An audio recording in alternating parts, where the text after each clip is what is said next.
Assalamualaikum warahmatullahi wabarakatuh. Perkenalkan, nama saya Sofirmanti Safira. Saya mahasiswi Universitas Negeri Padang jurusan D3 Akuntansi 2019. Nah, pada kesempatan kali ini saya akan membahas materi tentang pajak kabupaten kota. Yang mana di sini bertujuan untuk memenuhi mata kuliah pajak daerah dan retribusi daerah. Sebelum teman-teman menonton video ini, jangan lupa like video ini terlebih dahulu dan komen dan subscribe. Oke teman-teman, pada pertemuan kali ini kita akan membahas tentang pajak kabupaten atau kota. Sebelum kita membahas pajak kabupaten atau kota, tentunya kita harus mengetahui apa aja sih atau terdiri dari apa saja pajak kabupaten atau kota ini. Pajak kabupaten kota terdiri atas 11. Yang pertama ada pajak hotel, kedua pajak restoran, ketiga pajak hiburan, keempat pajak reklame, kelima pajak penerangan jalan, keenam pajak mineral bukan logam dan batuan, ketujuh pajak parkir, kedelapan pajak air tanah, kesembilan pajak sarang burung walet, ke-10 pajak bumi dan bangunan perdesaan dan perkotaan, ke-11 B perolehan atas tanah dan bangunan. Berhubung pajak kabupaten dan kota ini terdiri dari 11, pada kesempatan kali ini aku akan membahas mulai dari pajak hotel sampai dengan pajak mineral bukan logam dan batuan. Untuk teman-teman, kita lanjut ke pembahasan pertama, yaitu pada pajak hotel. Yang dari pajak hotel ini adalah pajak atas pelayanan yang disediakan oleh hotel. Sedangkan pengertian dari hotel sendiri adalah fasilitas penyedia jasa penginapan atau peristirahatan, termasuk jasa terkait lainnya, dengan dipungut bayaran yang mencakup juga motel maupun wisma. Sedangkan untuk subjek hotel di sini adalah orang pribadi atau badan yang melakukan pembayaran kepada badan yang mengusahakan hotel tersebut. Sedangkan pada wajib pajak hotel ini adalah orang pribadi atau yang mengusahakan hotelnya. Lanjut masuk ke objek pajak hotel. Ini adalah pelayanan yang disediakan oleh hotel dengan pembayaran dan termasuk juga penunjang sebagai kelengkapan hotel yang sifatnya memberikan kemudahan dan kenyamanan. Dan ini termasuk juga sebagai fasilitas olahraga dan hiburan. Dan untuk jasa penunjangnya itu termasuk dari fasilitas telepon, internet, fotokopi, pelayanan cuci, dan dasar pengenaan pajak hotel ini adalah jumlah pembayaran atau yang seharusnya dibayar kepada hotel. Misalkan teman-teman menginap di hotel selama beberapa minggu atau beberapa hari, itu dikenakan 300.000 dan harus diberikan kepada hotel tersebut sebesar jumlah nominal yang diinginkan oleh hotel itu. Lalu, tarif pajak untuk hotel ini ditetapkan paling tinggi sebesar 10% dan ditetapkan dengan peraturan daerah. Kemudian kita masuk ke pembahasan selanjutnya, yaitu pada pembahasan nomor 2 kita akan membahas tentang pajak restoran.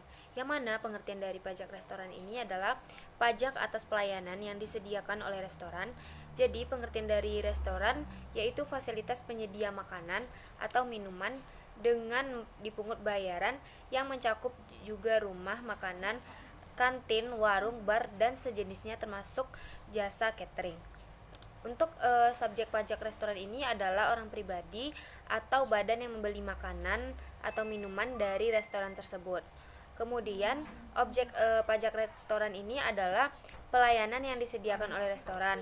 Jadi pelayanan ini disediakan meliputi misalnya penjualan makanan atau minuman yang dikonsumsi oleh pembeli, baik dikonsumsi di tempat pelayanan tersebut maupun di tempat lain. Maksudnya dikonsumsi di tempat ini misalkan teman-teman di kafe makan di sana, sedangkan untuk tidak makan di sana misalkan mirip GoFood atau membeli dan membawa ke rumah teman-teman.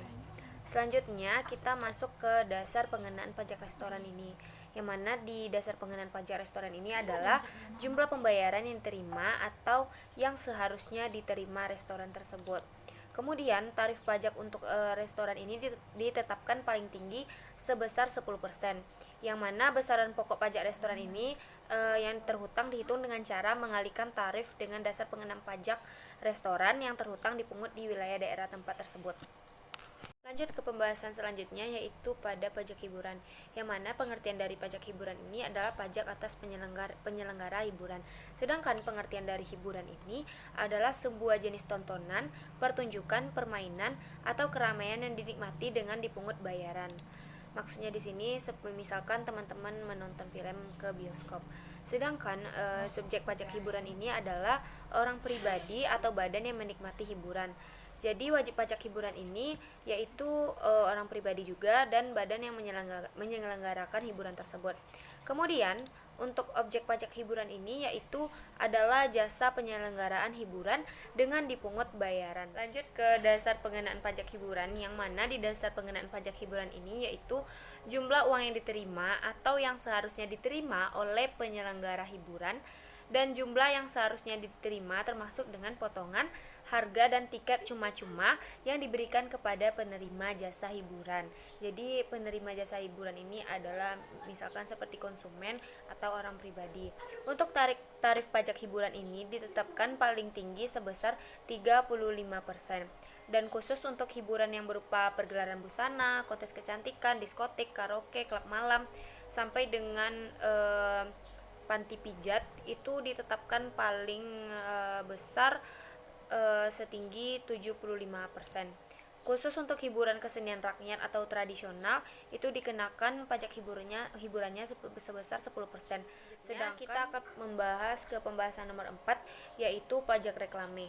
Yang mana pengertian dari pajak reklame ini adalah pajak atas penyelenggara reklame. Sedangkan pengertian dari reklame ini yaitu benda, alat atau perbuatan atau juga media yang bentuk dan corak ragamnya dirancang untuk tujuan komersial atau memperkenalkan atau menganjurkan serta mempromosikan untuk menarik perhatian umum terhadap barang, jasa, orang atau badan yang dapat dilihat, dibaca, didengar dan dirasakan. Kemudian untuk subjek pajak reklame ini yaitu orang pribadi atau badan yang menggunakan reklame. Jadi wajib pajak reklame ini juga orang pribadi atau yang menyelenggarakan reklame tersebut. Kemudian dalam reklame ini diselenggarakan sendiri secara langsung oleh orang pribadi atau badan. Dan dalam reklame ini juga melalui pihak ketiga tersebut menjadi wajib pajak reklame. Untuk objek pajak reklame ini meliputi beberapa bagian yaitu ada reklame papan, reklame kain, reklame melekat, reklame selebaran, reklame berjalan, reklame udara, sampai dengan reklame peragaan. Kemudian untuk dasar pengenaan pajak reklame ini yaitu nilai sewa reklame tersebut. Dan dalam hal reklame ini diselenggarakan atau dilakukan oleh pihak ketiga. Misalkan nilai sewa reklame ditetapkan berdasarkan nilai kontrak reklame ini. Kemudian dalam hal nilai sewa reklame tidak diketahui atau tidak dianggap dan wajar, serta cara perhitungan sewa reklame ini ditetapkan dengan peraturan daerah. Tarif pajak reklame ini ditetapkan paling tinggi sebesar 25% dan ditetapkan dalam peraturan daerah sendiri. Kemudian besaran pokok pajak reklame ini dihitung dengan cara mengalihkan tarif dengan dasar pengenaan pajak. Dan pajak reklame ini yang terutang juga dipungut di wilayah daerah tempat reklame tersebut diselenggarakan.